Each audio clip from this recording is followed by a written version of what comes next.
सभी को नमस्कार। मीमांसा संस्कृत क्लासेस के प्लेटफॉर्म पर आपका बहुत बहुत स्वागत है। आप सबकी जानकारी के लिए बता दूं, आज हम समास के 90 क्वेश्चन करेंगे।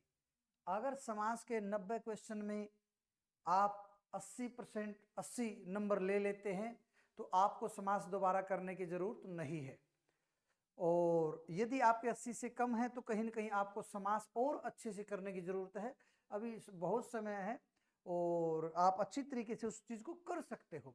चलिए, आपकी परीक्षा भी हो जाएगी और आपको बहुत सारा नॉलेज भी मिल जाएगा। इतना नॉलेज मिल जाएगा, ये 90 क्वेश्चन करने के बाद इस चीज की प्रतिभूति है, गारंटी है कि आपको दोबारा से समास करने नहीं पड़ेंगे। लगभग लगभग इंपोर्टेंट आने वाले उदाहरण, इवन नेट तक के उदाहरण, डीएसएसबी, टीजीटी, पीजीटी, एस्टेट तो बहुत छोटी चीज है, उन सब के उदाहरण इसके अंदर मैं लेके चल रहा हूं।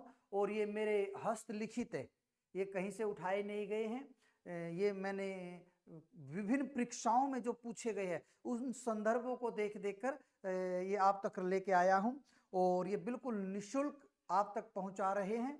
अगर इनकी कोई गुरु दक्षिणा देना चाहता है तो इस वीडियोस को आप लाइक कीजिए, सब्सक्राइब कीजिए और कम से कम 10-10 लोगों तक और पहुंचाइए, उनको भी लाभ मिले। कर देते हैं बिना विलंब किए शुरू। आ जाइए, चलिए। और बिल्कुल आज समास में हमने कुछ नहीं छोड़ना, समास का बिल्कुल हम पिष्ट पेशन कर देंगे।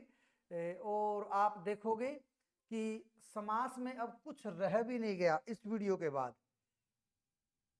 बस अच्छी तरीके से करना है और आगे बढ़ना है, कोई विशेष इसके अंदर आपको दिक्कत आने वाली नहीं है। चलिए, बिना विलंब कर दिए किए शुरू कर देते हैं। और 5000 के लिए आपकी स्क्रीन पर पहला क्वेश्चन समास का ये रहा, वृत्ति ही किम।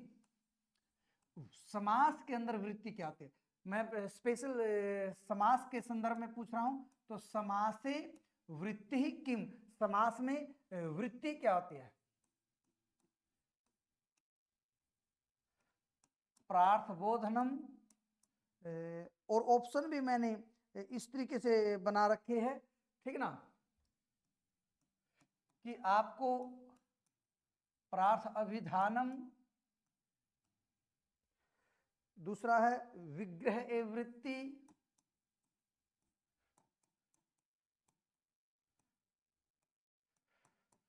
और चौथा ऑप्शन आपका लौकिकम विग्रहम। आप बिल्कुल वीडियो को यहां रोक दीजिए और अब रोक दीजिए, अब आराम से अपना उत्तर दीजिए और फिर वीडियो को चालू कीजिए। अगर आपके, देखो विद्यार्थियों, मैं एक चीज बता दूं, मैं अपने पेपर का जो स्टैंडर्ड रखता हूं वो 3 रूप में रखता हूं, ए प्लस और ए डबल प्लस।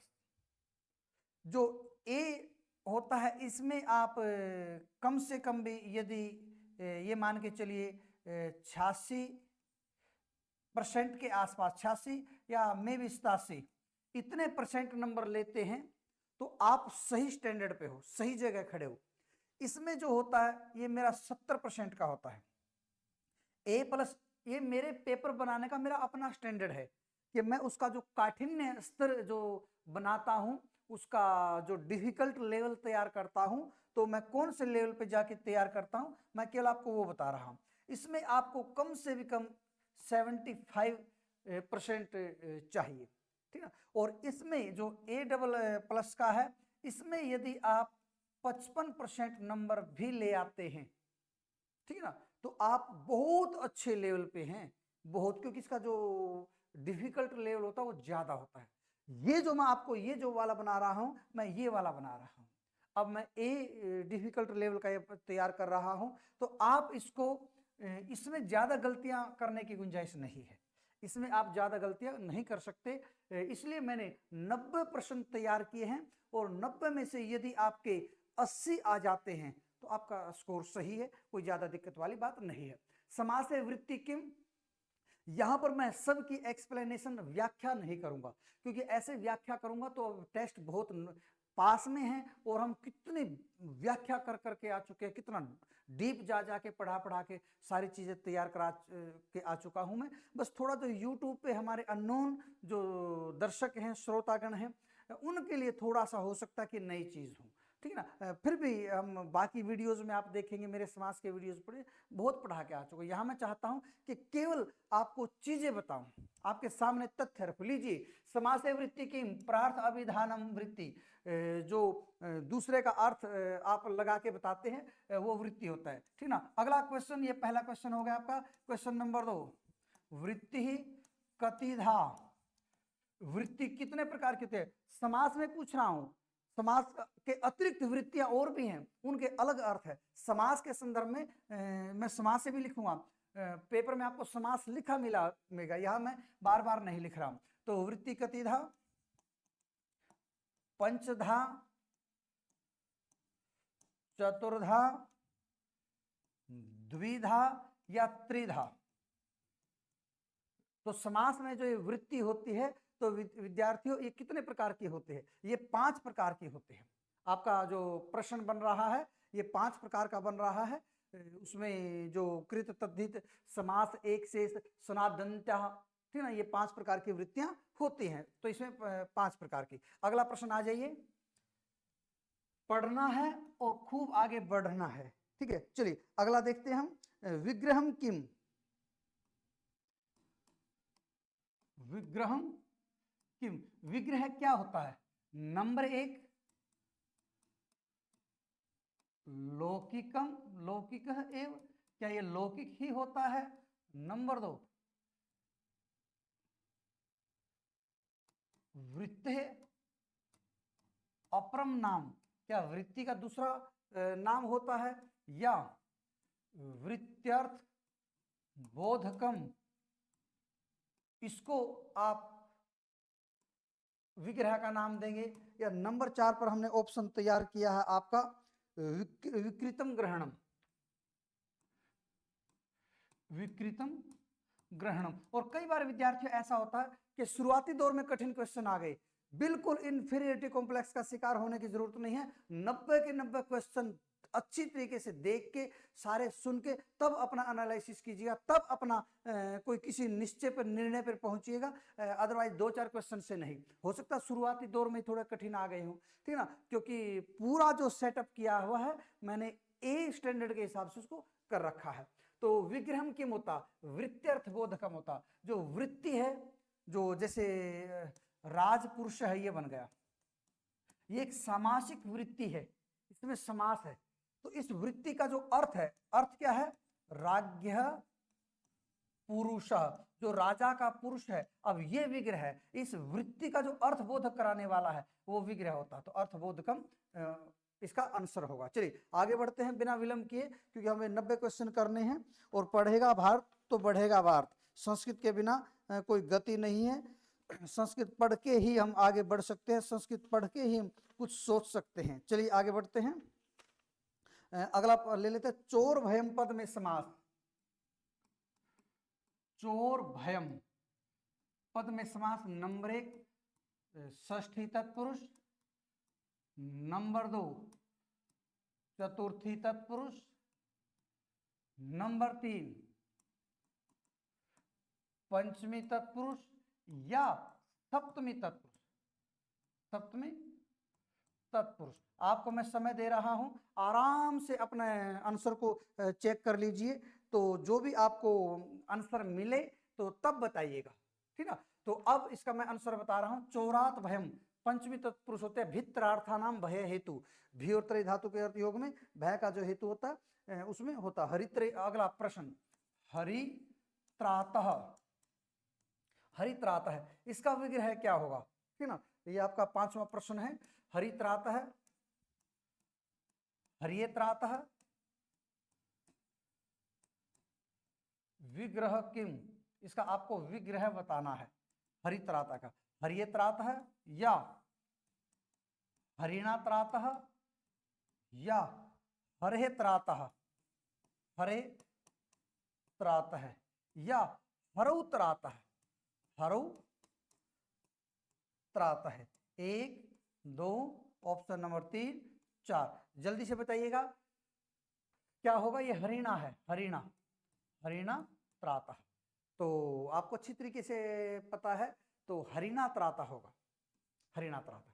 अगर इसका ऑप्शन वो सिंह त्राता बोल दे, सिंह त्रात है, तब इसका पंचमी बनेगा सिंहात त्रात है, बचाया हुआ।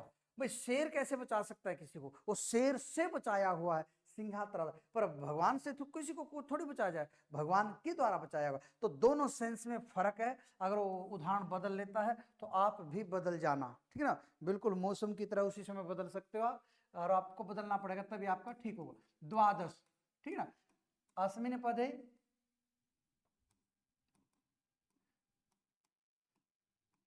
समास, आपने इसमें समास बताना है। द्विगु कर्मधार्य बहुव्रीहि या द्वंद्व, द्वंद्व, ठीक ना।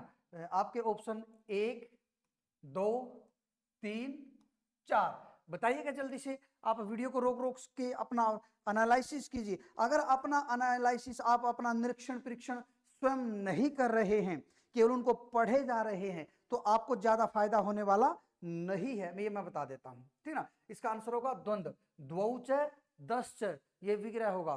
द्वादश, जितनी भी संख्याएं हैं, एक अगर उनमें 2 पद है तो उनमें सभी में द्वंद्व होता।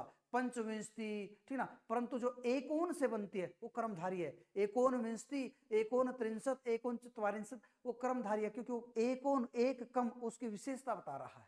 चलिए अगला प्रश्न पढ़ते हैं और आगे है द्विमूर्धा।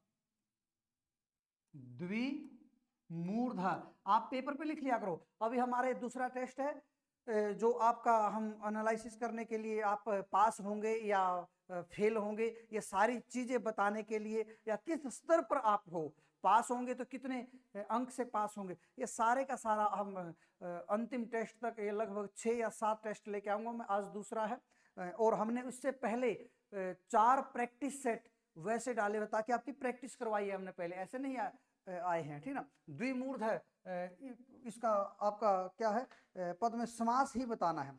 समासः कौन सा है। नंबर 1 द्विगु, नंबर 2 बहुव्रीहि, बहुव्रीहि, नंबर 3 द्वंद्व, और हो सकता है इसमें अव्ययभाव हो, अव्ययभाव।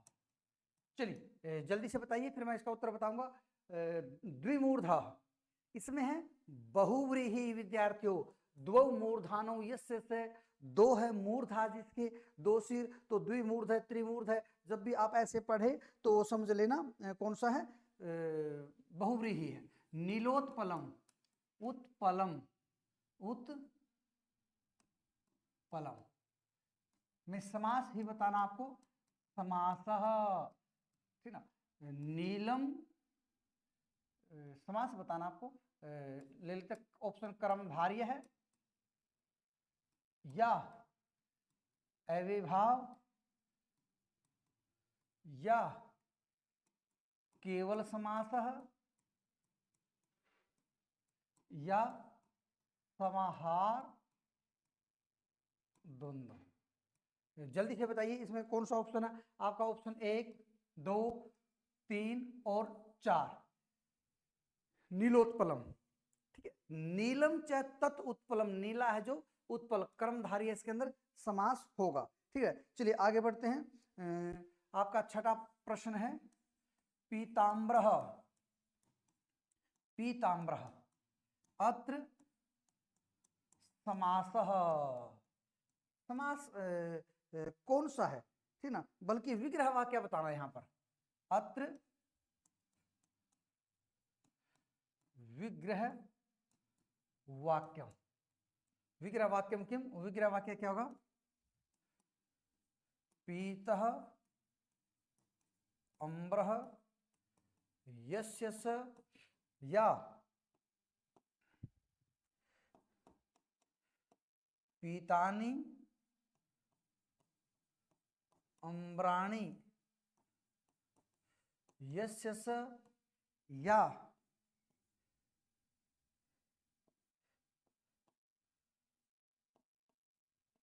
पीताय अम्रम यस्य स या पीतम अम्रम येन स। बताइएगा शुद्ध विग्रह कौन सा है? 1, 2, 3 और 4। तो कौन सा शुद्ध होगा इसका? तो ये बनेगा पीतानी अम्राणी यस्य से, पीले हैं कपड़े जिसके। ठीक है, चलिए आगे बढ़ते हैं। अनुरूपम, अनुरूपम इस पद के अंदर आपने बताना है समास कौन सा है। पदे अस्मिन समासः, इस पद में कौन सा समास है? तो अत्र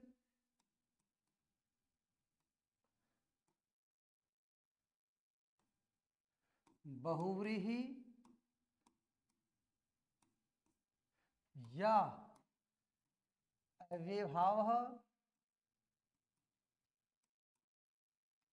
या प्रादि तत्पुरुष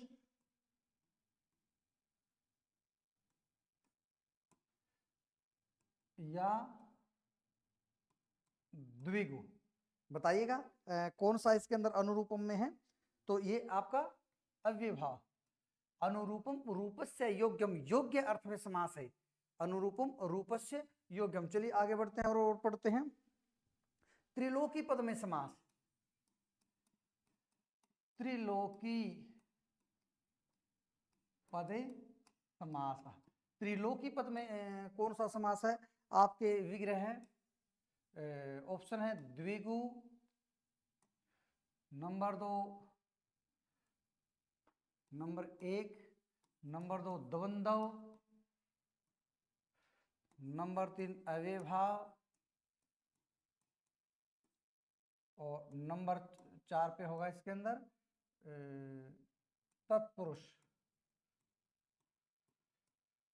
त्रिलोकी में आपको अच्छी तरीके से पता है द्विगु समास है। त्रयाणाम लोकानाम समाहारः, 3 लोकों का समूह। ठीक ना, तो ये क्या बनेगा? त्रिलोकी।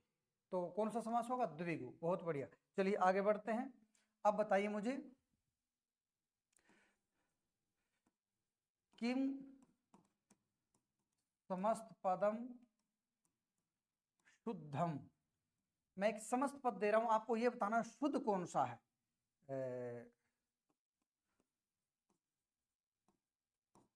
पंचकुमारी,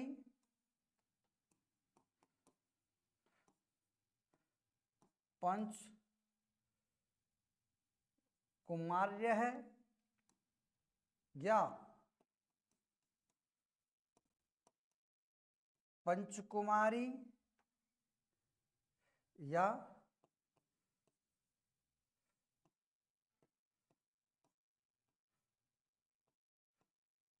पंचकुमारी।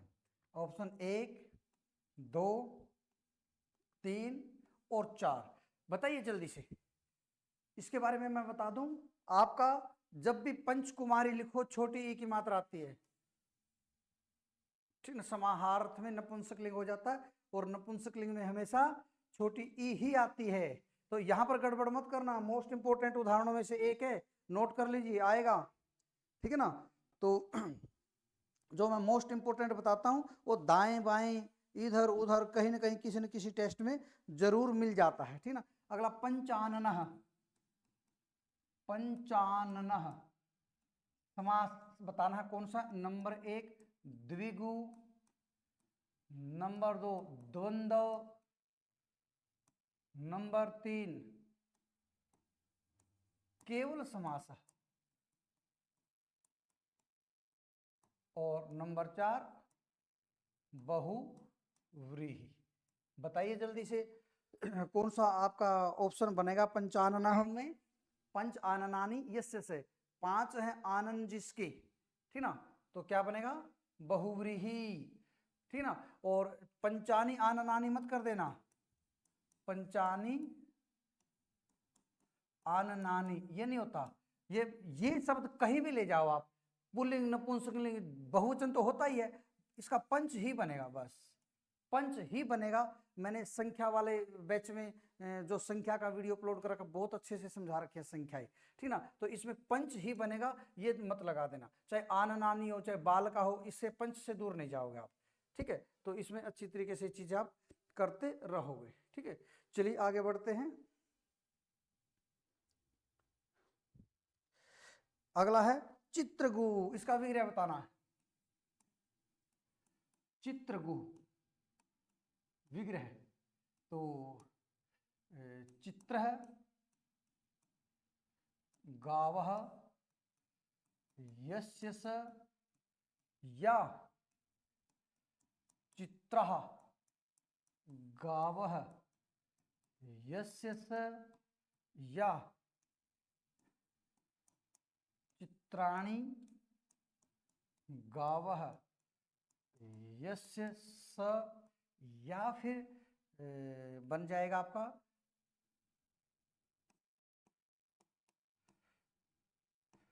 चित्राणि गः यस्य स। जल्दी से बताइए इसका।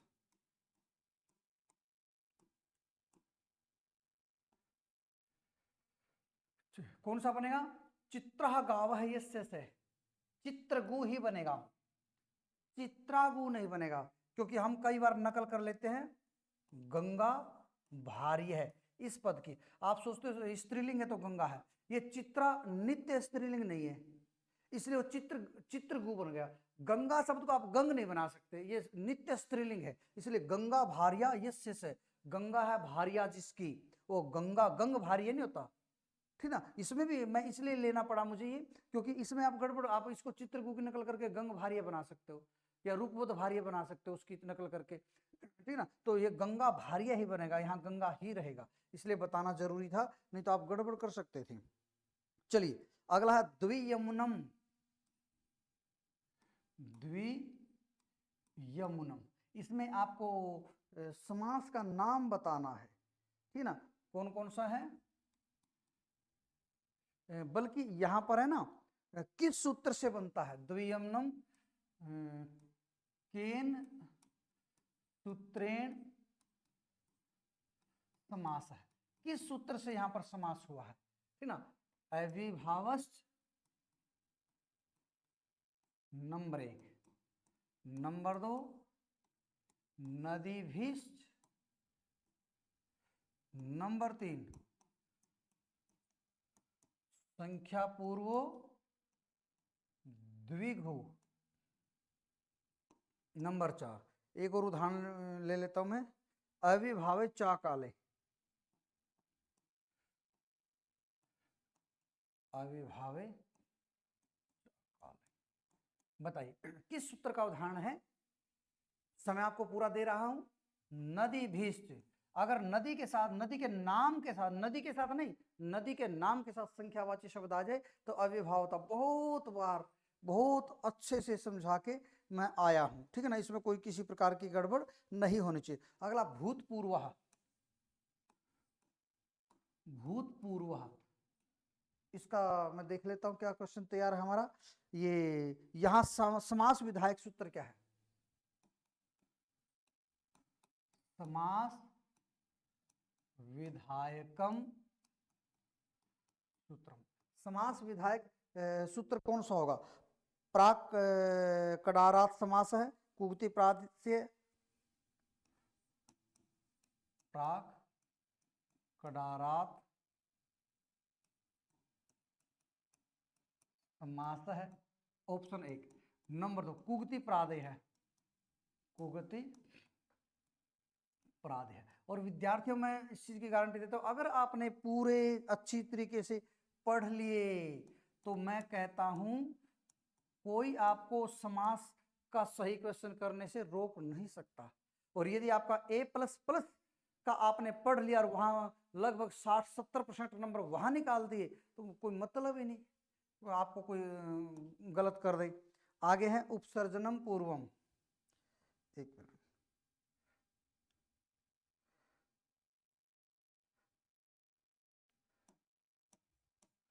उपसर्जनम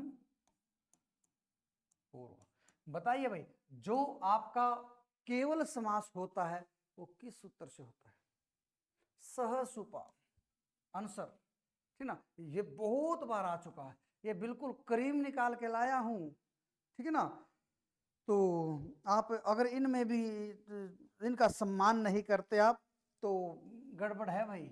आगे अधिहरि, ठीक ना। किस अर्थ में समास है?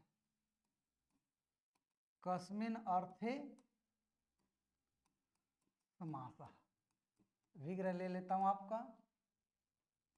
नंबर 1 विभक्त्यर्थ, विभक्त्यर्थ में है। नंबर 2 विशिष्टता, विशिष्टता अर्थ में है, या आपका समीप अर्थ में है, या आपका योग्यार्थ में। बताइएगा। अधिहरि, अधि उपसर्ग जब भी आ जाए विद्यार्थियों, अध्यात्मम, अधिहरि, ठीक ना, तो वो आपका किस अर्थ में होता है? विभक्ति अर्थ में, विभक्ति अर्थ में समास होगा, ठीक है। चलिए अगला पढ़ते हैं और आगे बढ़ते हैं फिर। पंचगंगम, यहां समास है पंचगंगम, पंचगंगम, यहां कौन सा समास है? चलो इसके बिना ऑप्शन दिए पूछ रहा हूं। पंचगंगम में आप 4 ऑप्शन नहीं है, क्या आपने दिमाग लड़ाया? पंचगंगम में मेरे ख्याल से लगा लिया होगा आपने। इसमें अव्ययभाव समास है, अव्ययभाव। कई बार हम ऑप्शनों के हैप्चुअल हो जाते हैं, नहीं, अपने नॉलेज पे, अपने ज्ञान पे भरोसा रखिए और 4 ऑप्शन भी देखने की जरूरत नहीं पड़नी चाहिए, सीधा उस ऑप्शन पे पहुंचो, ये देखो कि उसमें अव्ययभाव कहां पर है, ठीक है। चलिए पढ़ते हैं और आगे बढ़ते हैं। महांच असौ राजा, क्या रूप बनेगा? महांच असौ राजा, क्या बनेगा? नंबर 1 ऑप्शन है आपका महाराज है, नंबर 2 है महाराजा, नंबर 3 है महराजा, या महत राजा। बताइए ऑप्शन कौन सा बनेगा? महांच असौ राजा, आधे से ज्यादा तो इस पे चले गए। महाराजा, महाराजा नहीं बनता, महाराज है बनता है। बिल्कुल रट लो इसको, दिमाग में बैठा लो। राजा जब समास पद में आवे तो राज से आएगा, राज है, महाराज है, ठीक है ना। और विद्यार्थियों में आपको बार बार कह रहा हूं, सफलता प्राप्त अगर इतनी आसान होती, इसके लिए कोई शॉर्टकट होता तो सभी कामयाब होते। इसके लिए रातों की नींद, दिन का चैन खत्म करना पड़ता है, ठीक ना। तो आप बहुत अच्छे से इन चीजों को करिए और इतनी मेहनत करके मैं आप लोगों के लिए आ रहा हूं, तो इस मेहनत का फायदा उठाइए आप यथा रूपम। और ये न केवल स्टेट में बल्कि नेट लेवल तक भी आपके क्वेश्चन गलत नहीं होने देगा, ठीक है। यथा रूपम विग्रह क्या बनेगा? रूपे इति या रूपस्य योग्यम, या नंबर 3 रूपम अनतिक्रम्य, या रूपस्य समीपे। बताइए जल्दी से बताइएगा, आपको समय दे रहा हूं मैं।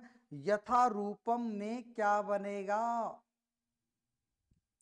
यथा रूपम, रूपस्य योग्यम, 2 ये बनेगा। योग्य अर्थ में ससखी, सख्या, सदृश, अलग अलग अर्थों में आते हैं, ठीक है ना। और अव्ययभाव समास है, ये तो खैर सबको पता है, इसमें तो कोई ज्यादा ही दिक्कत होनी नहीं चाहिए थी, ठीक है। चलिए अगला लेते हैं चक्रपाणि, चक्रपाणि। चलिए मैं इसका बिना विग्रह दिए पूछ रहा हूं। चक्रपाणि, पिनाक पाणि, ठीक है ना, गदा पाणि, तो ऐसे मिल जाते हैं।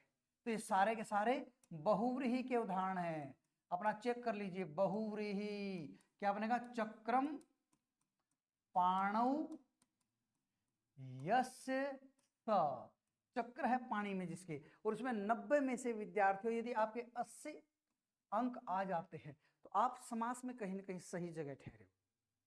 जब आप परीक्षा में जाओगे वहां 20 तो समास आएंगे नहीं, 2-3 आएंगे, ठीक ना। अगर मान लिया 3 आ गए, उसमें से आपके 2 गलत हो गए तो वो समझ लो आपका गड़बड़ जाला हो गया, ठीक है ना। तो इस तरीके से आपने उस चीज से बचना है। 1 मिनट रुकेगा, मैं फोन ऑफ कर देता हूं।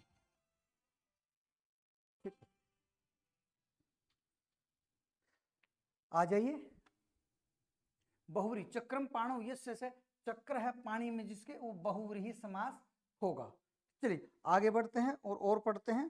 पूर्व पद प्रधान समास होता है। पूर्व पद प्रधान समास। पूर्व पद प्रधान समास कौन सा होता है? चलिए आपको सारे समासों में से छांट लो। अव्ययभाव होता है कि तत्पुरुष होता है कि द्वंद्व होता है कि बहुव्रीहि होता है कि द्विगु होता है कि कर्मधारी होता है। पूर्व पद प्रधान होता है। विद्यार्थियों आप अपना आंसर छांट लीजिए और अब आपको पता चल जाएगा आप सही हैं या गलत है। अव्ययभाव, अव्ययभाव समास पूर्व पद होता है तत्पुरुष, उत्तर पद होता द्वंद्व उभय पद प्रधान होता है, और बहुव्रीहि अन्य पद प्रधान होता है। ठीक है, चलिए आगे बढ़ते हैं और पढ़ते हैं। अविग्रह युक्त समास है, ठीक ना, जिसका विग्रह नहीं होता है। अविग्रह युक्त समास। अविग्रह से युक्त कौन सा समास होता है बता सकते हो आप? चलो मैं बताता हूं। नंबर 1 अव्ययभाव, नंबर 2 केवल समास, नंबर 3 तत्पुरुष, या एक और ऑप्शन ले लेते हैं जैसे नित्य समास है। बताइएगा, अपना आंसर चुन लीजिए और आप ठीक है या गलत है बता देता हूं। नित्य समास होता है, इसमें विग्रह नहीं होता। नित्य समास का आप विग्रह नहीं कर सकते। ठीक है, चलिए नित्य समास होता है। तो मेरे ख्याल से आपको काफी चीजें नई भी पता चल रही होंगी। पंचगवम में समास है। पंचगवम में समास है, इसके अंदर विग्रह बता देता हूं। पंचानाम गवाम समाहार है। ये इसलिए बताना पड़ रहा है मुझे क्योंकि यहां पर अगर इसका विग्रह पूछ ले तो अगर वो गवा नाम कर दे, गवा नाम, तो आप इसको ठीक मान लोगे। गो शब्द का षष्ठी के बहुवचन में गवाम बनता, गवा नाम नहीं बनता। ये वो है, बहुत संवेदनशील उदाहरण है। इनको इधर उधर करके किसी भी तरीके से पूछा जा सकता है। जो मैंने टेस्ट में उठाए हैं ये उसको सोच समझ के ही लिए। तो पंचानाम गवाम समाहार है, गवा नाम नहीं। तो इसमें सीधा सीधा सा द्विगु समास है, द्विगु। ठीक है, आपने पहले सोच लिया होगा सही था या गलत था, आप कर सकते हो। ठीक है, चलिए आगे बढ़ते हैं। अन्य पद के अर्थ की प्रधानता होती है। अन्य पद प्रधान, अन्य पद प्रधान, इसमें ऑप्शन देने की जरूरत नहीं, सारे समास होते हैं। तो अन्य पद प्रधान समास कौन सा होता है बताइए, और मैं फिर बताता हूं, अपना आंसर मैच कर लीजिए। अन्य पद प्रधानता विद्यार्थियों बहुव्रीहि, बहुव्रीहि समास में ही बहुव्रीहि है। बहुव्रीहि यस्य से बहुत सारा है, अनाज जिसका वो क्या कहलाता? बहुव्रीहि समास कहलाता। चलिए आगे बढ़ते हैं। सतृणम किस अर्थ में समास है? लीजिए, सतृणम किस अर्थ में समास है बता देता हूं। साकल्य, सादृश्य या योगपद्य, ठीक ना। या एक और उदाहरण देख लेता हूं इसमें, अगर कोई इसमें बढ़िया मैंने बना रखा है तो ठीक है, नहीं तो मैं ये और लेता हूं। चलिए कोई अर्थ में नहीं है, कोई सा भी अर्थ, जैसे हम ले लेते हैं समीप अर्थ, समीप, ठीक ना, या सामीप्य, सामीप्य भी आ जाए तब भी आप कर सकते हो, सामीप्य। ठीक ना, मेरी बातों पे मत जाइएगा, आप अपने आंसर बढ़िया तरीके से दीजिएगा। सतृणम, चलिए आपने अपना उत्तर छांट लिया होगा। साकल्य अर्थ में तृणम अपि अपरित्यज्य, तिनके को भी न छोड़कर समस्त खा गया, ठीक है। तो साकल्य अर्थ में, संपूर्ण अर्थ में समास। रूपस्य योग्यम क्या होगा सही विग्रह? रूपस्य योग्यम, बताइए विद्यार्थियों क्या होगा? क्या होगा? उपरूपम या उपरूपकम या अनुरूपम या विरूपम। आपका ऑप्शन एक ये उपरूपक है, ठीक, उपरूपम। रूपस्य योग्यम उपरूपम। 1 2 3 या 4? जल्दी से बताइएगा, 1 मिनट। ये लीजिए, कौन सा होता है? रूपस्य योग्यम अनुरूपम। यहां अनु योग्य अर्थ में है।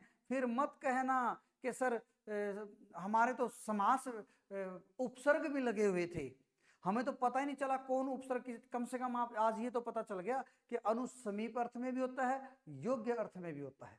जो मैं बता रहा हूं कम से कम वो तो तैयार कर लीजिए, तो आपको इन सब चीजों का पता होना चाहिए। अगला यथाशक्ति में समास है। इसका मैं दूसरा बनाता हूं, चलो। शुद्धम पदम, और बता देता हूं अविभाव समास का उदाहरण है। अविभाव, ठीक ना। शुद्ध कौन सा है? यथा शक्ति या यथा शक्ति या यथा सक्तम या यथा शक्ति। बताइए शुद्ध पद कौन सा है? 1 2 3 और 4। और मेरी सभी विद्यार्थियों से गुजारिश है, अगर कोई यहां तक पहुंचा है, बहुत सारे तो पहले 10-15 ही करके और सो जाएंगे, अरे हो गया सर, ऐसे सफलता नहीं मिलती। बता रहा हूं, आप टीचर बनोगे, 80,000 रुपये तनख्वाह लोगे, 60,000 रुपये तनख्वाह लोगे। अगर वो इतनी आसान होती तो दुनिया बन जाती। 60 70 80,000 रुपये किसको प्यारे नहीं लगते? तो इसके लिए आपको कुछ ना कुछ अतिरिक्त करना पड़ेगा, उनसे अतिरिक्त करना पड़ेगा। और सिलेक्शन में फिर बता रहा हूं, एस्टेट तो आप पास कर जाओगे, वहां तो 60% चाहिए आपको।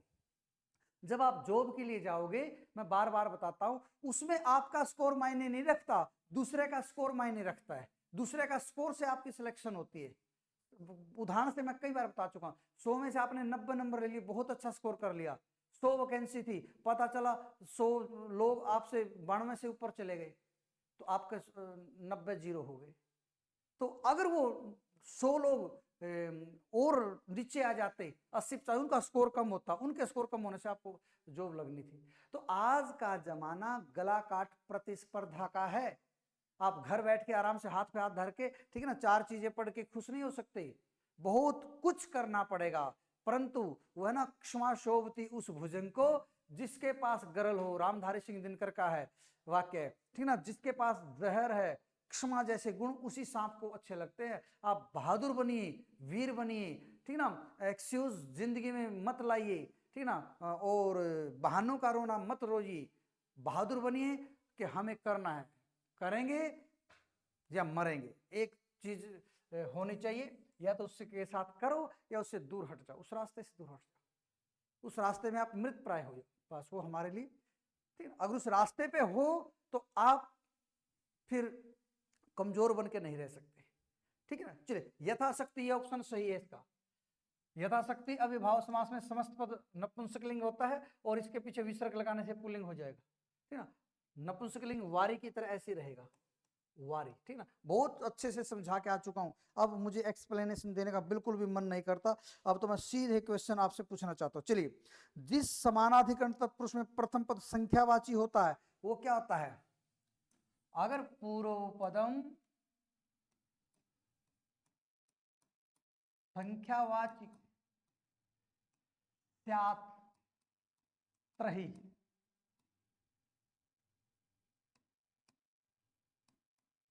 कह समास है। यदि पूर्व पद संख्यावाची हो, संख्यावाची नपुंसकलिंग है क्योंकि पद का विशेषण, तो कौन सा होता है? द्वंद्व, द्विगु या बहुव्रीहि या कर्मधारय। पूर्वपद संख्यावाची तो आपका ऑप्शन होता द्विगु, संख्या पूर्वो द्विगु, जिसके पूर्व में संख्या होती है वो कौन सा होता है? द्विगु होता है। पढ़ते रहिए, आगे बढ़ती है, रुकना नहीं है, थकना नहीं है। नख भिन्न का लौकिक विग्रह। अगला प्रश्न, नख भिन्न लौकिक विग्रह, लौकिक विग्रह, ठीक ना। इसका लौकिक विग्रह क्या होगा? नखात भिन्न या नखहि भिन्न या नखेभ्य भिन्न या नखेषु भिन्न।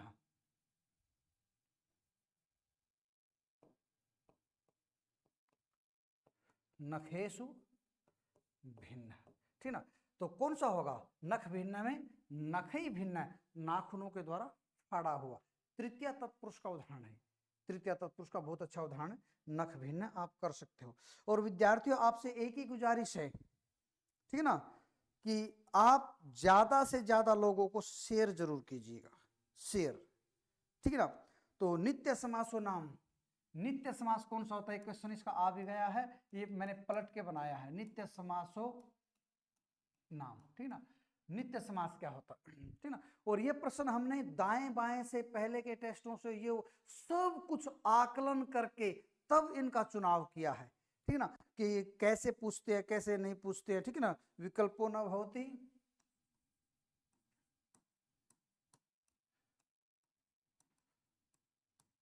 या स्वपद विग्रह या अस्वपद विग्रह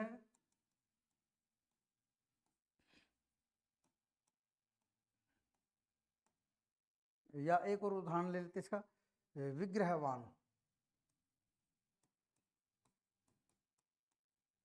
विग्रहवान। बताइएगा, नित्य समास अस्वपद विग्रह, उसमें अपने पद का विग्रह नहीं होता, नित्य समास होता है, विग्रह से रहित होता है, ठीक ना, अस्वपद विग्रह।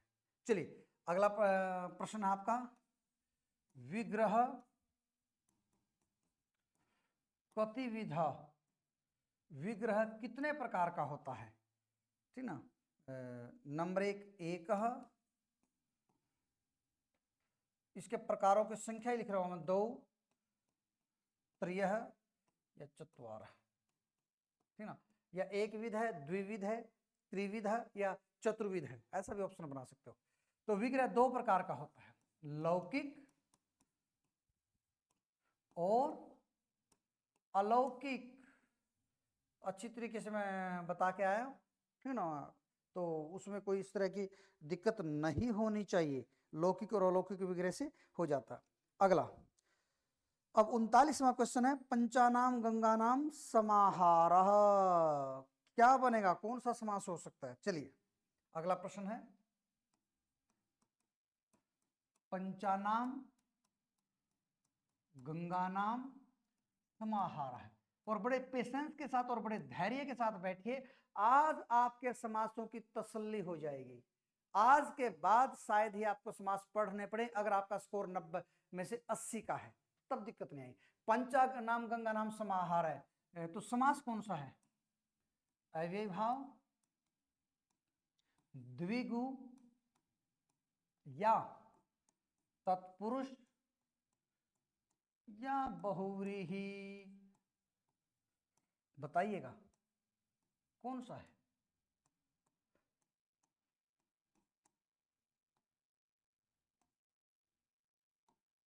बताइएगा कौन सा है, आपको समय में पूरा दे रहा हूं। पंचानाम गंगानाम समाहार, अविभाव, पंचगंगम, नदीभिष्ट सूत्र यहाँ पर काम करता है, नदी के नाम के साथ संख्या है तो पंचगंगम। अगला उपराजम, उपराजम अत्र समासांतः का। अब उपराजम में समासांत कौन सा प्रत्यय लगता है? ध्यान से पढ़िए, बहुत अच्छा क्वेश्चन है। उपराजम अत्र समासांतः प्रत्यय कह। यहां समासांत प्रत्यय कौन सा? उपराजम में टच, अच, अण या कप प्रत्यय। बताइए यहां पर समासांत प्रत्यय कौन सा है? और मैं विद्यार्थियों आपको अच्छी तरीके से समझा के बुझा के बहुत बार आया हूं कि जो भी ये अव्ययभाव समास में अंत में या तो जैसे हलंत था पूरा हो गया, या राजम आत्मन नकारांत शब्द उनका न उड़ गया, तो उनमें क्या मिला आके? तो उनमें टच प्रत्यय आके मिला, टच। ये गड़बड़ मत कीजिएगा। आपका ऑप्शन 1, 2, 3 और 4 एक ऑप्शन है टच प्रत्यय। बहुत बढ़िया, बड़े साहस के साथ आगे बढ़ते रहिए, आप बहुत बहादुर हैं, ठीक ना? तो घबराने की जरूरत नहीं। समासे प्रथम निर्दिष्टम उपसर्जनम, समासे प्रथमा, अभी तो बहुत हीरे मोती निकाल के लाने आपके लिए समासों के। समासे प्रथमा निर्दिष्टम उपसर्जनम किम, इसको पढ़िए और समझिए, और इसके जो आपके है वो क्या होता है? समासे प्रथमा निर्दिष्टम उपसर्जनम पूर्वम या अपरम या पश्चात या मध्य। क्या आएगा इसमें? बताइए। समासे प्रथमा निर्दिष्टम उपसर्जनम, समासे प्रथमा निर्दिष्ट उपसर्जनम, जो प्रथमा निर्दिष्ट उपसर्जन होता है वो कहां पर आता है? अगर आपको नहीं सीखा होगा तो आएगा, नहीं तो नहीं आएगा। पूर्वम, प्रथमा निर्दिष्टम समास उपसर्जनम, प्रथमा निर्दिष्ट समास में जो होता है उपसर्जन होता है, और उपसर्जने पूर्वम, उपसर्जनम पूर्वम, जो उपसर्जन होता है वो पूर्व पहले आता है, ठीक है ना? चलिए आप पढ़ते रहिए और चाय की चुस्कियां लेते रहिए, वो मंगा सकते हो आप। उपसर्जम, उपसर्जम, यहां समास बताना। चलिए मैं बिना ऑप्शन दे पूछ रहा हूं, आप अपना समास मन में चुन लीजिए। तो क्या बनेगा? सरदः समीपे, सरदः समीपे, अव्ययभाव समास है, अव्ययभाव, ठीक है ना? तो अच्छी तरीके से आपको पता है, कोई ज्यादा दिक्कत इसमें नहीं है। आगे समास शास्त्रे उपसर्जनम किम, समास शास्त्रे उपसर्जनम किम, इसका आंसर मैं बता चुका हूं तो आपको पता होगा। समास शास्त्र में क्या होता है? उपसर्जन कौन सा होता? प्रथमा निर्दिष्टम, ये आंसर है इसका। अगर आपको पहले से पता था तो आप इसके नंबर जोड़ लीजिए अपना 1, अगर आपको नहीं पता था तो नंबर इसका मत जोड़िए। प्रथमा निर्दिष्टम समास उपसर्जनम, सूत्र भी यही है कि समास में जैसे ये है, मान लिया ये है अधिहरि है, अधिहरि, हरि, ठीक ना? एक्चुअल में क्या है? अव्यम विभक्ति समीप समृद्धि वैरिध्यर्थ भावत, ये सूत्र है ना जो, तो उसमें उस सूत्र में 2 पद है। एक तो सप्तमी का बहुवचन है, वो समीप समृद्धि वैरिध्यर्थ भावत या संप्रति शब्द प्रादुर्भ, ये सारे सप्तमी के बहुवचन है। और एक है उसमें अव्यम, वो है प्रथमा विभक्ति का। तो वो कहता है उस सूत्र में जिसमें प्रथमा विभक्ति होता है उसकी उपसर्जन संज्ञा होती है। तो प्रथमा विभक्ति वहां अव्यय में होती है, अव्यय ये है, तो इसलिए इसी की उपसर्जन संज्ञा है। और ये लौकिक विग्रह में पीछे चला जाता है, तो इसको आगे लाने के लिए उपसर्जन संज्ञा हम करते हैं। आपको अच्छी तरीके से पता है, इन बातों को मुझे ज्यादा बताने की जरूरत नहीं है, ठीक है? सब तरह से है। अत्र समास विधायकम सूत्रम किम, लो भाई बहुत इंपॉर्टेंट उदाहरण दे रहा हूं आपको। सब तरह से है, सब तरह से, ठीक ना? अत्र समास विधायकम सूत्रम किम, यहां पर समास विधायक सूत्र कौन सा है बताइएगा। उदाहरण ले लेता हूं मैं, बहुत अच्छे से सेट कर रखे हैं हमने। विशेषणम विशेषण बहुलम, पहला है विशेषणम विशेषण बहुलम। चलो आज मैं आपके लिए एक क्वेश्चन छोड़ रहा हूं, बहुलम क्या होता है और ये कितने प्रकार का होता है? मुझे इस वीडियो के कमेंट में आंसर जरूर दीजिएगा। बहुलम क्या होता है और ये कितने प्रकार का होता है, ठीक ना। आपको लिए क्वेश्चन है दूसरा, दिक् संख्य संज्ञायाम। दिक् संख्य संज्ञायाम, या तीसरा ऑप्शन है संख्या पूर्व द्विगु, संख्या पूर्व द्विगु, या चौथा है, कई तो ऑप्शन में इसी से मैं खुद ही तैयार कर लेता हूं, ठीक ना। दिंग नामान यंत्रालय, या चार थे द्वंद्व, क्योंकि दिमाग जब प्रश्न बनाता हूं, छांट रहा होता हूं, तब कुछ और होता है, जब बोर्ड पे आता हूं तब कुछ और होता है, ठीक है ना। तो इसलिए मैं अपने दिमाग का पूर्ण इस्तेमाल आप लोगों के लिए करता हूं, ठीक है। तो कौन सा होगा? सब तरह से दिक् संख्य संज्ञा, ठीक है। तो ये समानाधिकरण तत्पुरुष का उदाहरण होता है, दिशा या संख्यावाची शब्द उपपद हो और वो संज्ञा हो, सप्तऋषि एक संज्ञा है, सप्तऋषि एक नाम है, ठीक ना। तो ये समानाधिकरण तत्पुरुष का उदाहरण बनता है और बहुत इंपॉर्टेंट और बहुत परीक्षाओं में आया है, ठीक है। आगे बढ़ते हैं और पढ़ते हैं। समाहार द्वंद्व सदैव प्रयुज्यते, बताइएगा। समाहारः द्वंद्व सदैव प्रयुज्यते। समाहार द्वंद्व हमेशा प्रयुक्त होता है पुल्लिंग में, नपुंसकलिंग में, स्त्रीलिंग में, या सभी लिंगों में, उभय लिंगे। चलो बिना ऑप्शन के दे रहा हूं। समाहार द्वंद्व कौन से होता है? पहले आंसर दीजिए फिर बताऊंगा उदाहरण इसका। किसमें?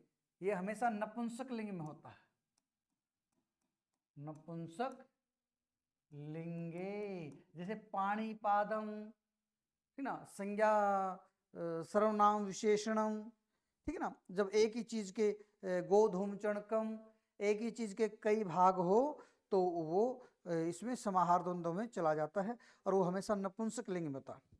पितृ इत्यस्य विग्रह, पितृ ये तो आसान है, सबको पता होना चाहिए। पितृ का विग्रह क्या होगा? सोच लीजिए, उत्तर बता रहा हूं, माता च पिता च। एक शेष द्वंद्व है, कौन सा है ये? एक शेष द्वंद्व। अगर आपको इसको पहले से पता था तो नंबर जोड़ लीजिए, अगर आपको इसका नहीं पता था तो अपना नंबर घटा के चलिएगा। चलिए आगे बढ़ते हैं। विशेष संज्ञा विनिर्मुक्त, पता होगा सबको, विशेष संज्ञा विनिर्मुक्त है। आपको समास बताना, अविभाव है, तत्पुरुष है, द्विंद्व है, बहुव्रीहि है, या केवल समास है। समास 5 प्रकार का होता है भाई, बता दिया मैंने। अष्टाध्यायी पाणिनि ने समास कितने प्रकार का माना है? समासः पंचविधा, 5 प्रकार का माना। कौन कौन सा है ये क्वेश्चन आपके लिए छोड़ रहा हूं, बताइएगा मुझे, ठीक ना। समास कितने प्रकार का माना है? 5 प्रकार का, तो आपको पता होना चाहिए। एक मिनट, चलिए। पंचविध है समास, समास 5 प्रकार का होता है, तो इसका उत्तर कौन सा बनेगा? विशेष संज्ञा विनिर्मुक्त है। केवल समास, जो विशेष संज्ञा से रहित होता है केवल समास, और केवल समास इस सूत्र से होता है, सहसुपा। ये इंपॉर्टेंट है, इसलिए बार बार मैं चीजें आपको बता रहा हूं, ठीक है ना। थकना नहीं है, हारना नहीं है, बढ़ना है, ठीक है ना। चलिए आगे हैं। संख्या पूर्व का समास है, अगला प्रश्न हमने ले रखा है, ये पता है सबको आपको। संख्या पूर्व कह समास है। चलिए समास के नाम बताने, उसमें ऑप्शन देने का कुछ ज्यादा हम उचित समझता नहीं। जिसमें पूर्व में संख्या, बताइएगा कौन सा समास होता है? संख्या पूर्वो द्विगु। अच्छा, कोई द्विगु में ही समास पूछ ले तो क्या करोगे? द्वयोः गावोः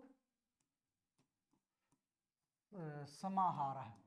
द्विगु पद में ही द्विगु समास है, 2 गायों का समूह, 2 गायों का समाहार, ठीक है। चलिए आगे बढ़ते हैं। अगला हमारा अव्ययभाव समासे अव्यय संज्ञा यह फलम किम। अव्ययभाव समास में अव्यय संज्ञा का क्या फल होता है बताइए, बहुत इंपॉर्टेंट क्वेश्चन। अव्ययभावे समासे अव्यय संज्ञायाः किम फलम। अव्ययभाव समास में अव्यय संज्ञा का क्या फल होता है? ऑप्शन बनाता हूं आपको, इसको पूछूंगा अच्छी तरीके से। नंबर 1 अव्यय संज्ञा, अव्यय संज्ञा। नंबर 2 सुपलुक, जो सुप प्रत्यय आता है उसका लोप करना होता है या प्रातिपदिक संज्ञा करनी होती है।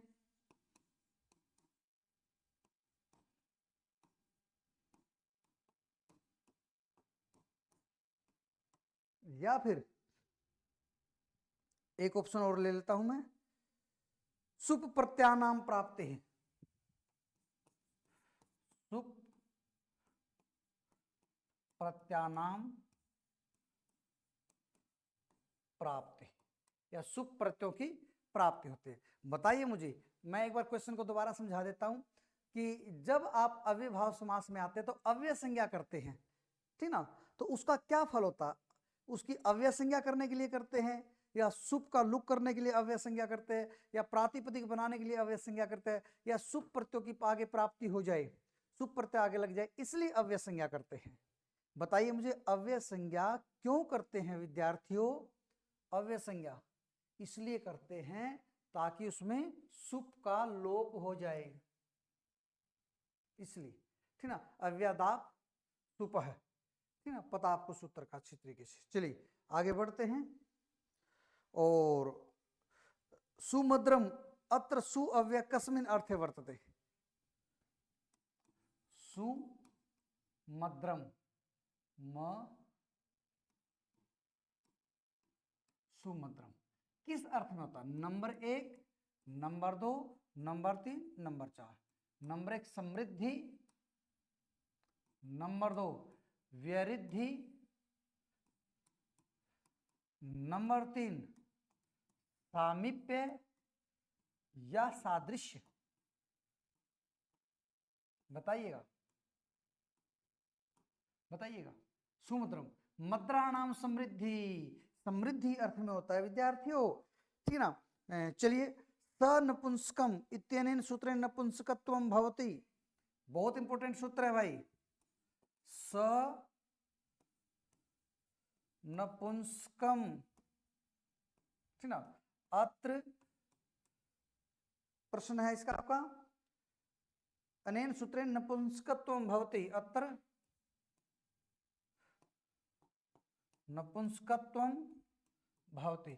यहां पर किसका नपुंसक लिंग ये बनाता है? सनपुंसकम।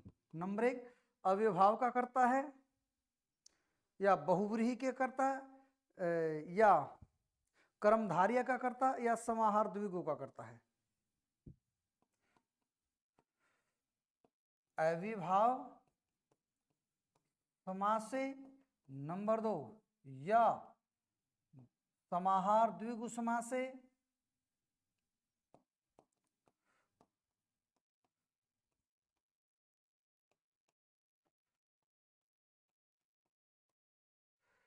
या द्वंद्व समासे, या बहुव्रीहि समासे।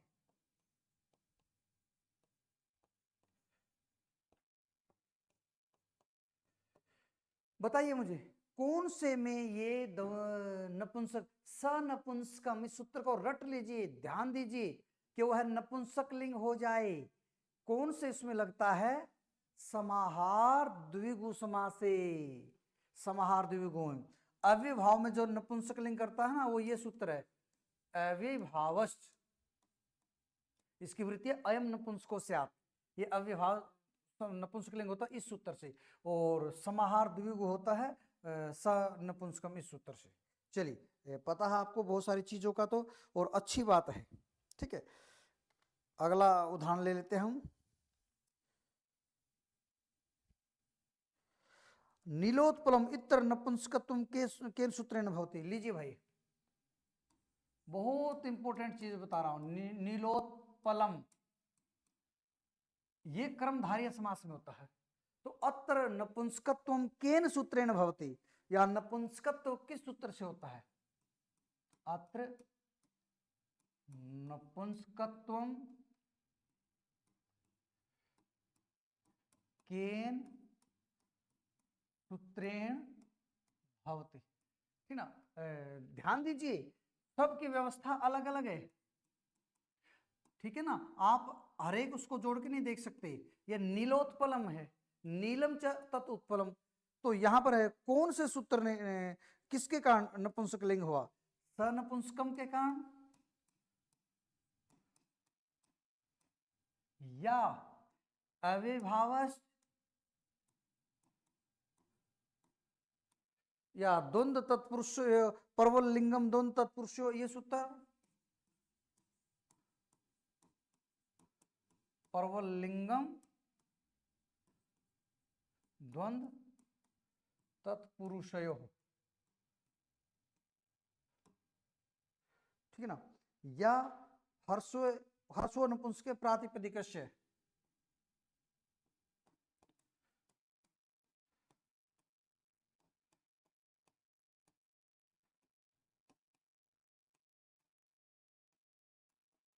बताइएगा विद्यार्थियों। पर्वत लिंगम द्वंद्व तत्पुरुषो, इससे थोड़ी सी व्याख्या कर देता हूं। द्वंद्व और तत्पुरुष समास में जब पर्वत, जो पर होता है उसी का लिंग ये ग्रहण करता है। उत्पलम नपुंसक लिंग है, इसलिए नपुंसक लिंग में ही आया, ठीक है ना। तो ये अगर ये पुल्लिंग होता तो पुल्लिंग आता, जैसे घन श्याम है पुल्लिंग है। तो ये पर्वत लिंगम है, जय पर पद का जो लिंग है द्वंद्व और तत्पुरुष में वही रहता है, ठीक है। बहुत इंपॉर्टेंट क्वेश्चन है, कर लीजिएगा, ठीक है। आगे बढ़ते हैं। भूतपूर्व है इत्यत्र भूत शब्द से पूर्व प्रयोग अकस्मात भवति, बहुत बढ़िया है, ठीक ना। भूतपूर्व, और ये सारे सूत्र आएंगे, ये सारे सूत्र आएंगे तभी मैं करवा रहा हूं, नहीं आते तो मैं नहीं करवाता, ठीक ना। तो अत्र भूत शब्द से पूर्व प्रयोग है अकस्मात भवति, अत्र भूत शब्द से पूर्व प्रयोग अकस्मात, किससे, किसके कारण से होता है, भूत का पूर्व। एक्चुअली में ये केवल समास है, इसका जो होता विग्रह होता पूर्वम भूतः, ये इसका आपका लौकिक विग्रह है। ये भूत पीछे चला जाता है, तो किस कारण से ये आगे आता है मैं बता देता हूं। आचार्याणाम आचारात्, पहला सूत्र है आचार्याणाम आचारात्, दूसरा सूत्र है, ठीक ना। कई बार तो आप देख के ही बता देते हो। अच्छा एक चीज और बताऊं, हो सकता कोई सूत्र हो ही नहीं, ऑप्शन में वैसे बना दिया गया और वो सूत्र है ही नहीं, आप सोचते हो इससे मिलता जुलता हो गया तो अपना वो कर दो, तो आप अच्छी तरीके से करेंगे, ठीक ना। या भूतपूर्व चरट,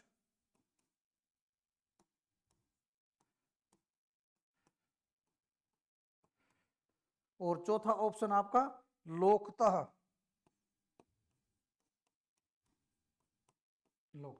अच्छी तरीके से विचार कर लीजिए और मुझे उत्तर दीजिए। और विद्यार्थियों आप इनको बहुत अच्छे से कीजिएगा। मैं फिर बार बार आपको एक ही चीज बता रहा हूं, अगर आप इनको लाइटली लोगे तो इतना गुड नॉलेज आपको कोई देने वाला नहीं है, कोई देने वाला नहीं है इतना गुड नॉलेज। अगर कोई देगा तो इसके बदले आपसे फीस लेगा और बार बार कहेगा लाइक कीजिए सब्सक्राइब कीजिए, ठीक है ना। और इसको 20 लोगों के पास भेजिए, 30-40 लोगों के पास भेजिए, माता रानी आप पे कृपा करेगी। हम तो अगर आगे भेजने के लिए भी मैं कहता हूं, और किसी के लिए तो नहीं कहता, वो इसलिए कहता हूं कि आप सबका भला हो जाए, आप सबके भले में ही हमारी भलाई है। भूतपूर्व चरटी अर्थ का आंसर है। अगर आपने ठीक किया तो अपना अंक बना लीजिए, आपका अंक तैयार हो गया है, ठीक है। चलिए लगभग हम 55 क्वेश्चन कर चुके हैं, थोड़े से रह गए हैं। पाणिपादम, पाणिपादम इसका विग्रह क्या होगा? पाणिच पादौच या पाणि च पादौच या पाणयः च पादः च या पाणिम च पादम च। अच्छी तरीके से बताइएगा, मुझे थोड़ा दिमाग का भी इस्तेमाल कीजिएगा। पाणिपादम में क्या होगा? पाणिपादम में इसमें ऑप्शन नंबर 1 होगा विद्यार्थियों, ऑप्शन नंबर 1 2 3 4, क्योंकि पानी दो होते हैं, पानी ही पानी, हरी हरी की तरह, पाद भी दो होते हैं, इसलिए इसका द्विवचन का प्रयोग इन्होंने कर रखा है। ठीक है, आगे बढ़ते हैं और पढ़ते हैं। निर्मक्षिकम, ठीक ना, तो किस अर्थ में समास है? निर्मक्षिकम किस अर्थ में समास है? ठीक ना, बताइए। चलो मैं इसको बिना ऑप्शन के ले रहा हूं। निर्मक्षिकम यहाँ किस अर्थ में समास है? और आप मुझे बता दीजिए। अगर आपका ऑप्शन आपके दिमाग में अभाव अर्थ है, अभाव, तो आप नंबर जोड़ लीजिए, नहीं तो घटा लीजिए। निर्मक्षी का नाम अभाव है, मक्षियों का अभाव, ये अभाव अर्थ में होता है। ठीक ना, चलिए आगे बढ़ते हैं। अच्छा, एक से अधिगोपम इत्यत्र समास है। अधिगोपम समास का नाम बता दीजिए। जब समास के नाम आते तो मैं ऑप्शन नहीं बनाता, क्योंकि उसका क्या बनाना। आप अविभाव 5 समास आपके पास, पांचों में से बता दीजिए कौन सा है। अधिगोपम में कौन सा है? अविभाव, अपना चेक कर लीजिए, अविभाव। इससे अगला क्वेश्चन है अधिगोपम, इसका विग्रह क्या होगा? विग्रह क्या होगा? इसके मैं बना लेता हूं, गोप्याम या गोपौ इति या गोप्याम इति या गोपी इति या गोप इति। बताइए, अगर आप इसका आंसर देने में सफल रहे तो आपके समास पे काफी अच्छी कमांड है। जल्दी बताइएगा, इसका कौन सा विग्रह होगा? गोपी इति, तीसरे वाला। ठीक है ना, चेक कर लीजिएगा अच्छे से। आगे बढ़ते हैं और पढ़ते हैं। समास कितने प्रकार का होता है? ये क्वेश्चन हम कर चुके हैं, आपको अच्छी तरीके से पता, मैं बता भी चुका हूं बार बार। पंचधा 5 प्रकार का था। अक्ष सोंड है, अत्र अलौकिक विग्रह क्यों होगा? अक्ष सोंड, अक्ष सोंड, अत्र अलौकिकम विग्रहम। अलौकिक विग्रह क्या होगा इसका? ठीक ना, मैं बता देता हूं। पहला ऑप्शन अक्षेषु सोंड है, ये है, या अक्ष जमा में सुप और सोंड जमा में सु, या तीसरा चौथा ऑप्शन देख लेता हूं, अगर बहुत बढ़िया तैयार कर रखे हमने। आगे है अक्षिंगी सोंड सु,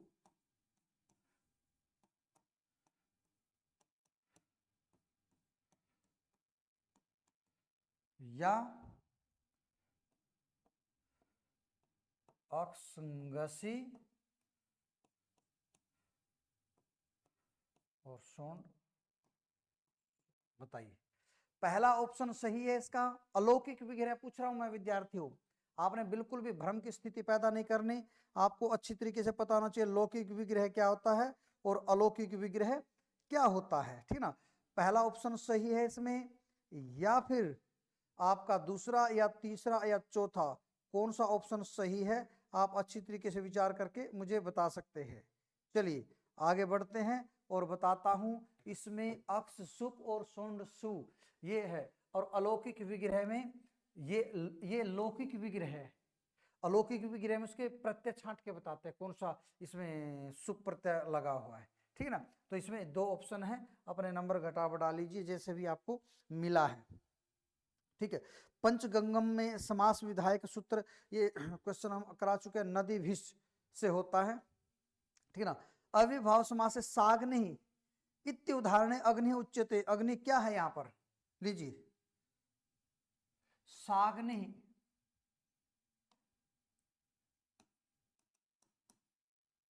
साग्नि, तो यहां पर अग्नि ही क्या है, अग्नि क्या है, ऑप्शन ये रहे तत्वम, एक तत्व है, या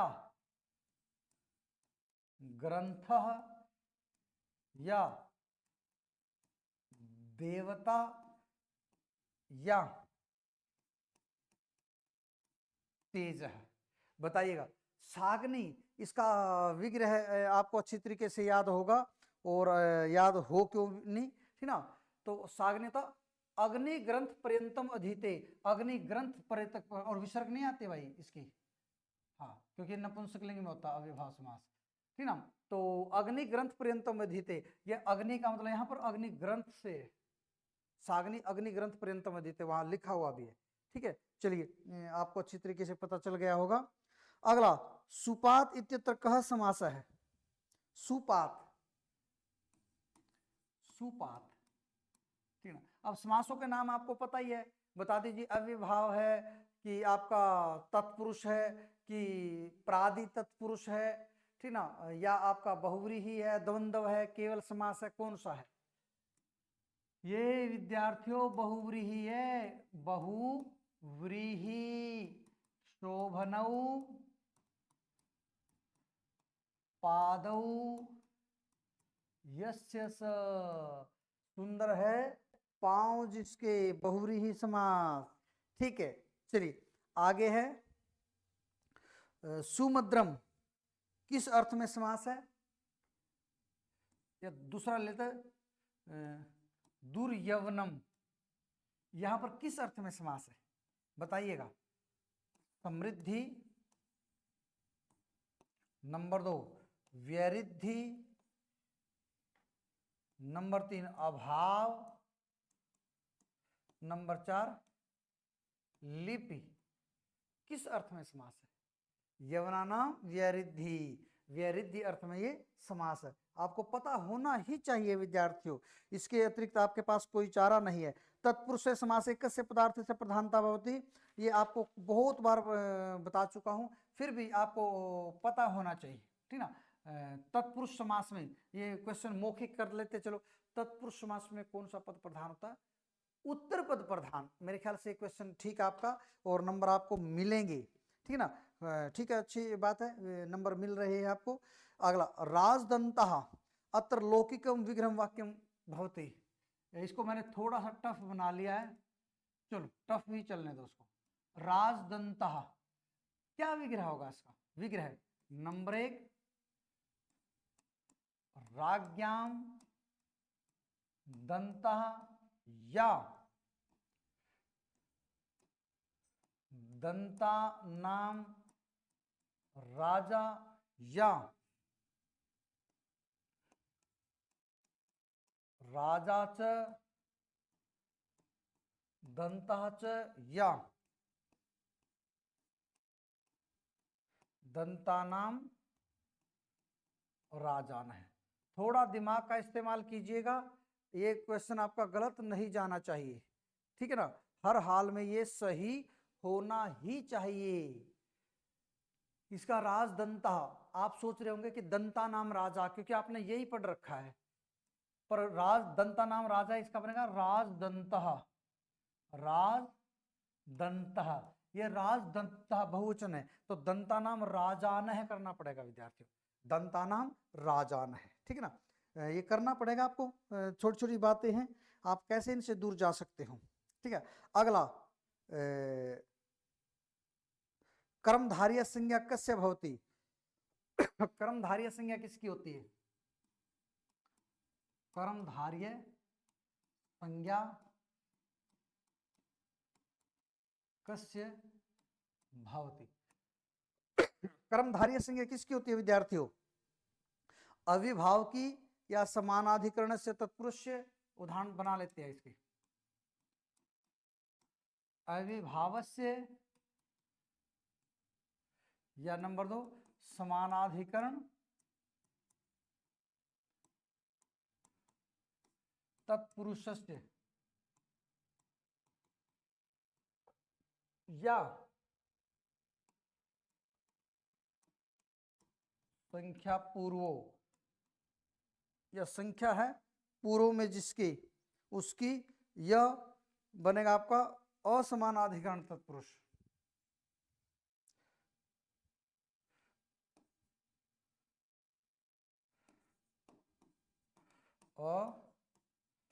असमानाधिकरण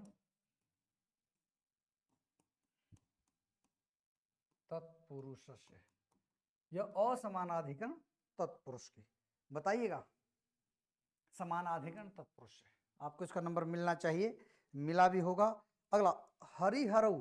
अब थोड़े से क्वेश्चन और रहेंगे, ठीक है ना। बड़े पेशेंस के साथ बैठे रहिए, आपको आज बहुत कुछ मिलने वाला। हरिहरऊ ये किस सूत्र का उदाहरण है? नंबर 1 द्वंद्वे घी, नंबर 2 अजाद्यतष्टाप, या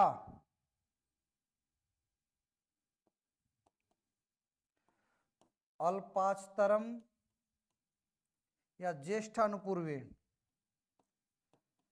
ज्येष्ठा अनुपूर्वे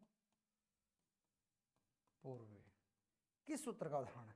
और विद्यार्थी एक चीज बता दूं, ये चारों सूत्र आप अच्छी तरीके से कर लीजिए और इन चारों सूत्रों के उदाहरण भी कीजिए, क्योंकि मोस्ट इंपोर्टेंट है। एक क्वेश्चन निकलता है यहां से, ठीक है ना। एक क्वेश्चन यहां पर निकलेगा और आप अच्छी तरीके से उसको करोगे, ठीक है ना। आपने यहाँ पर गड़बड़ नहीं करनी है।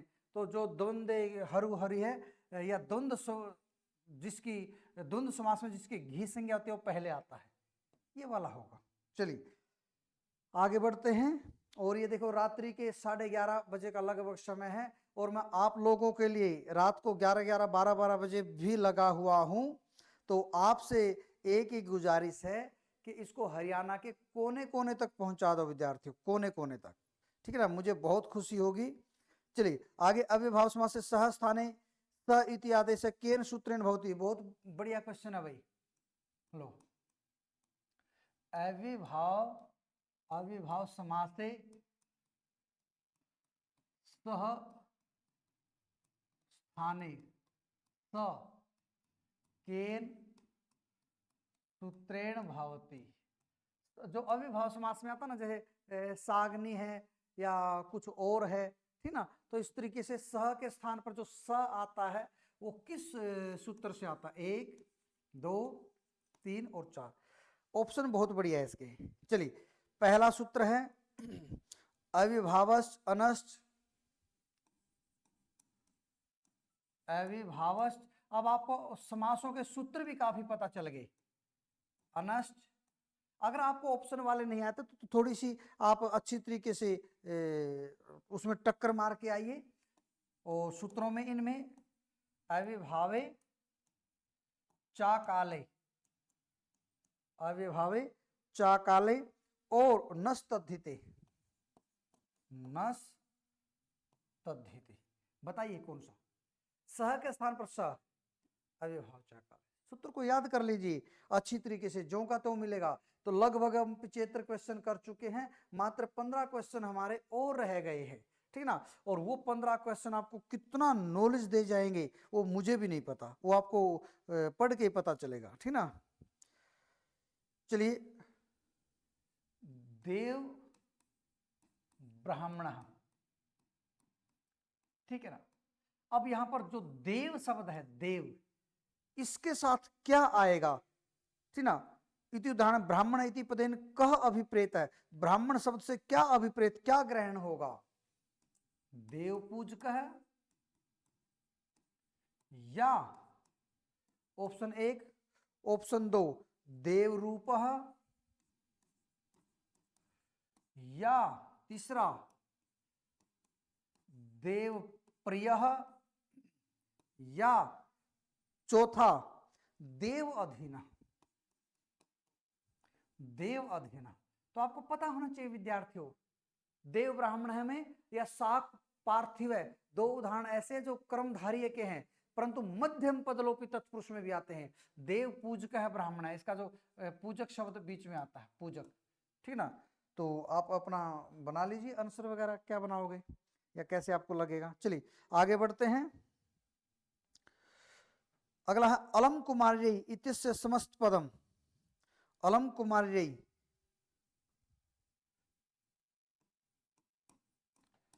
अलम कुमार्यै, ठीक ना, इसका समस्त पद क्या होगा, ठीक ना।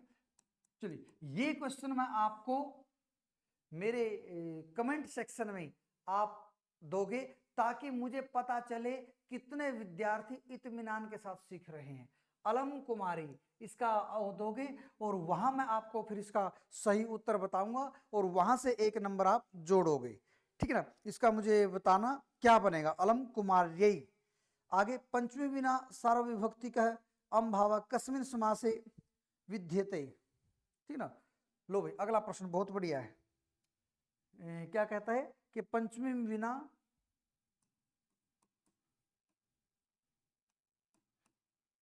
पंचमी बिना सार्वविभक्ति का,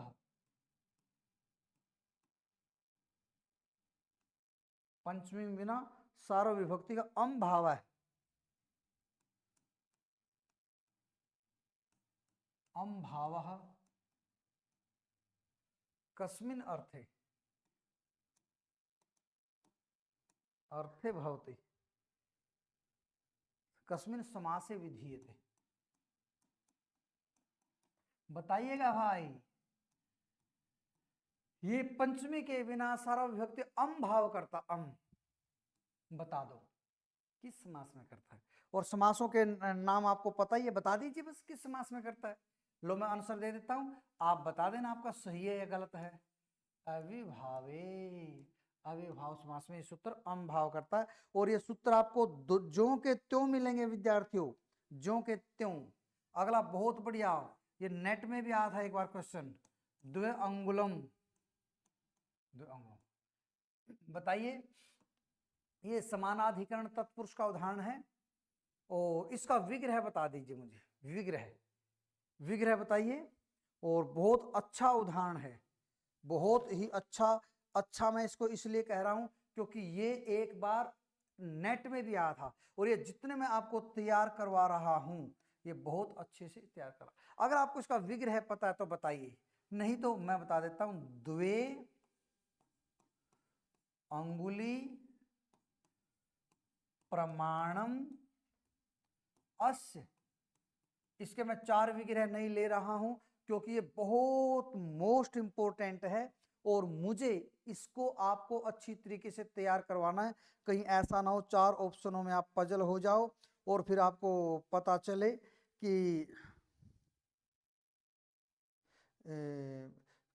आपको पता चले कि ये पजल हो जाओ कि ये है ये है ये है ये है। ऐसा नहीं करना आपको, इसको जो का तो उंगली शब्द में छोटी मात्रा रहती है, द्विवचन में अंगुली ही बन गया, अंगुली।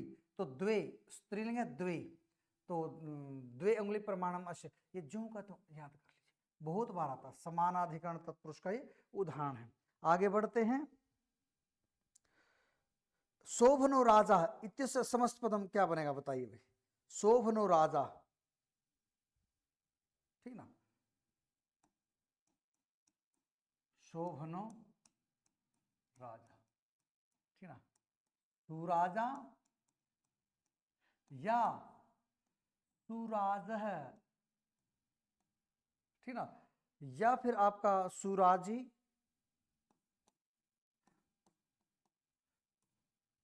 या फिर सुराजम, सुराजा बनेगा इसका, ठीक है, अपना चेक कर लीजिए। अगला रूपवती भार्या यस्य है, रूपवती भार्या। यस यस, बहुत इंपॉर्टेंट उदाहरण है, बड़ा इंपॉर्टेंट। कौन सा, क्या बनेगा? रूपवद भार्य है या रूपवती भार्य है या रूपवान भार्य या रूपवती भार्य। बताइए, रूपवत भार्य बनेगा। अच्छी तरीके से कर लीजिए विद्यार्थियों, बहुत अच्छे उदाहरण हैं। महांच असौ राजा, ये आ भी चुका आपका उदाहरण, ठीक ना? महांच असौ राजा, अगर डबल आया है तो डबल ही नंबर जोड़िएगा आपका। कुल मिला के महाराज है बनता, बस इतना ध्यान रखिए, महाराज है। अगर आपको पता था, महाराजा नहीं बनेगा। बस ये मैं उदाहरण बता के आ चुका हूं, ठीक है ना? तो ये आप इस तरीके से कर सकते हैं। अगला, गवाक्षम अक्षी गवाम अक्षी इत्यत्र समस्त पदम।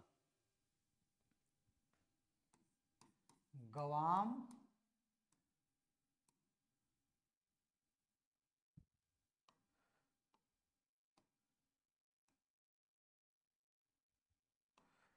गवाम अक्षी इव समस्त पदम किम, समस्त पदम किम, इसका समस्त पद क्या होगा विद्यार्थियों? गवाक्षः या गवाक्षम या गवाक्षी या गवाक्षी। बता दीजिए जल्दी से, क्या विग्रह होगा इसका?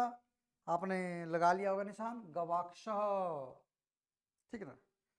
चलिए आगे आ जाऊं।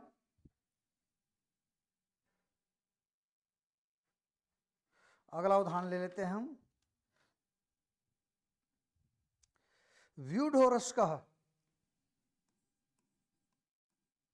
व्यूढ़ोरस्कः कौन सा समास है?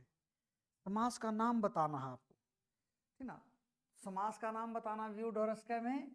इसका विग्रह मैं बता देता हूं, व्यूढ़म उरः यस्य सः। अब आसान हो गया होगा आपको, बहुव्रीहि, चौड़ी है छाती जिसकी। अब ये जो कह लगता ना, इसमें ये कप प्रत्यय होता, कप प्रत्यय, कप। अगला उदाहरण, महत् यशः यस्य स, ठीक ना? क्या बनेगा? महायशः या महायशः या महायशा या महायशम। बहुत इंपॉर्टेंट चीज बता रहा हूं आपको, बता दीजिए जल्दी से, क्या बनेगा? क्या बनेगा? महायशः, और वो भी विद्यार्थियों विसर्ग वाला, वैसा कैसा नहीं, विसर्ग वाला, विसर्ग वाला बनेगा महायशः। अगर इसका दूसरा बनाना चाहो तो महायशस्कः भी बन जाएगा, महायशस्कः। यह कब प्रत्यय से, इसके दोनों रूप बनते हैं। एक बार नेट में आया था ये प्रश्न कि कौन सा शुद्ध है, पहला दूसरा या दोनों या दोनों ही नहीं, तो ये दोनों शुद्ध थे, ठीक ना? तो ये आप अच्छी तरीके से आप कर लोगे। आगे बढ़ते हैं और पढ़ते हैं। चलिए, अब आपके पास है लगभग 80 क्या से ऊपर क्वेश्चन हो गए हैं, तो अब जल्दी से और उत्तर दे दीजिए। लगभग 10 क्वेश्चन का आपका काम समझ लो हो गया। अनु विष्णु इत्यत्र अव्यम विभक्ति समीप समृद्धि इत्यादि सूत्र कस्मिन अर्थे अव्यभाव। बस आप ये बता दिए अनु विष्णु क्या होता है। अनु विष्णु, सबसे पहले तो बता दूं मैं, इसके पीछे विसर्ग नहीं लगानी आपने। अव्यभाव समास हमेशा नपुंसकलिंग में होता है और वैसे रखता है। किस अर्थ में है? पश्चात अर्थ में। ये रट लीजिए, अगर आपको पहले से पता अव्यय विभक्ति स्मृति वैरिध्य, ये सूत्र है ना, पश्चात अर्थ में समास देता है यहाँ पर, ठीक ना? चलिए अब बता दीजिए मुझे, इति हरि, यहां पर किस अर्थ में समास है? नंबर 1 साकल्य, नंबर 2 वीप्सा, नंबर 3 प्रादुर्भाव, नंबर 4 अंतवचन। और देखो मैं जो लेता हूं ना इसके विग्रह ऑप्शन लेता हूं, उन ऑप्शन में भी मैं जानबूझ के वही शब्द रखता हूं जो ओरिजिनल है, ताकि पता चले आपको अंतवचन में कौन सा होता है, ये कौन सा होता है, ये कौन सा होता है, ये कौन सा। तो इति हरि विद्यार्थियों शब्द प्रादुर्भाव में हरि शब्द से प्रादुर्भाव है या हरि शब्द से प्रकाश है, इसका जो विग्रह होगा ना हरि शब्द से प्रकाश है। हरि शब्द का जो प्रकाश होता है, ये रट लीजिए, इंपोर्टेंट उदाहरणों में से एक है। हरि शब्द से प्रकाश है, हम इसका कुछ का कुछ कर देते हैं, वो आपने नहीं करना, ठीक है। अगला कुगति प्राध्य समास विधायकम सूत्र से किम उदाहरणम नास्ति। लीजिए बहुत इंपॉर्टेंट है। कुगति प्राध्य है सूत्र से उदाहरणम नास्ति। इस सूत्र का कौन सा उदाहरण नहीं है? नंबर 1 शुक्लीकृत्य, नंबर 2 पटपटाकृत्य, ठीक ना। आगे ले लेते हैं,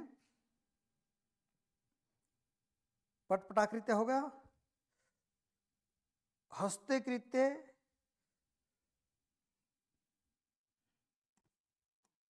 या कुंभकार है, या हस्ते कृत्य। चौथा ऑप्शन बता दीजिए जल्दी से, बस अंतिम चरण में चल रहा है आपका।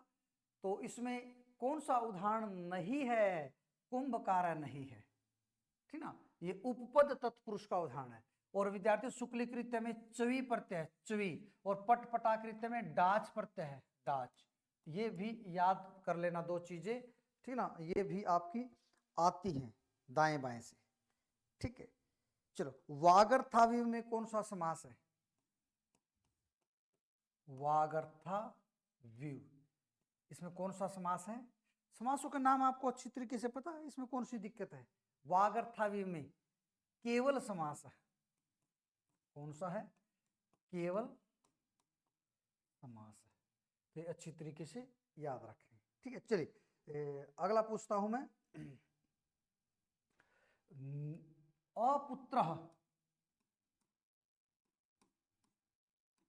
इस पद में समास कौन सा है? अपुत्र, बताइएगा और अच्छी तरीके से सोच समझ के जवाब दीजिएगा भाई। अपुत्र कौन सा समास है? नया तत्पुरुष, उदाहरण भी ऑप्शन बना देता हूं, चलो। नया तत्पुरुष या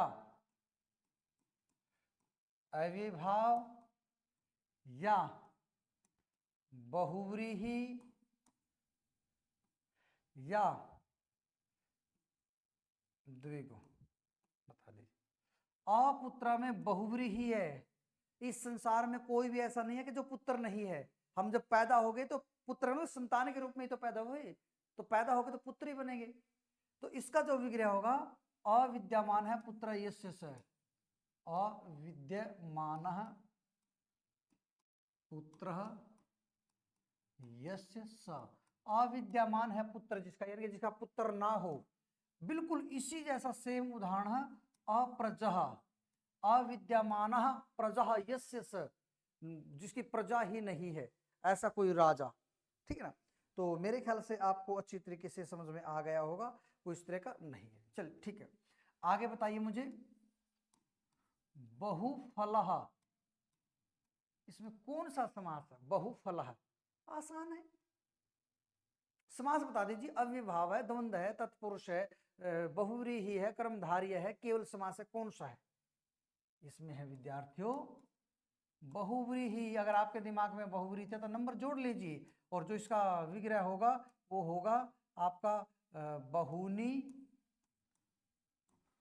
फलानि यस्य से, बहुत सारे फल जिसके। इसी प्रकार का बिल्कुल पतित पर्णः, पतित पर्णः, पतितानि पर्णानि यस्मात् स, गिर गए हैं पत्ते जिसके।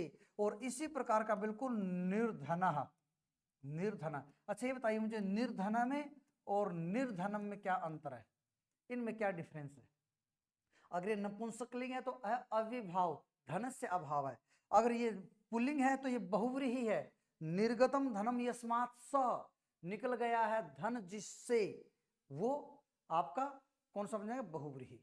तो विद्यार्थियों ये हमारा एक प्रयास है कि आप भी रात्रि के, अब देखो 12 बजने को हैं, परंतु मैं आप लोगों के हित के लिए, संस्कृत के विद्यार्थियों के हित के लिए 24 घंटे भी मुझे लगना पड़े, मैं तब भी काम करने के लिए तैयार हूं, बशर्ते कि उसमें आपका हित हो। संस्कृत के विद्यार्थी जब पढ़ेंगे, कामयाब होंगे, तो उनको देख के और लोग पढ़ेंगे। तो यदि आपको मेरा ये काम आपके लिए अच्छा लगा, मेरा प्रयास अच्छा लगा, तो विद्यार्थियों लाइक कीजिए, सब्सक्राइब कीजिए, और कम से कम एक विद्यार्थी अन्य 10 के पास पहुंचाए, उनको से भी पूछे कि आप आगे 10 को पहुंचाइए। मैं ये चाहता हूं कि एस्टेट का टेस्ट होने से पहले पहले ये हरियाणा के कोने कोने तक अब की बार पहुंच जाना चाहिए। नमस्कार, शुभ रात्रि।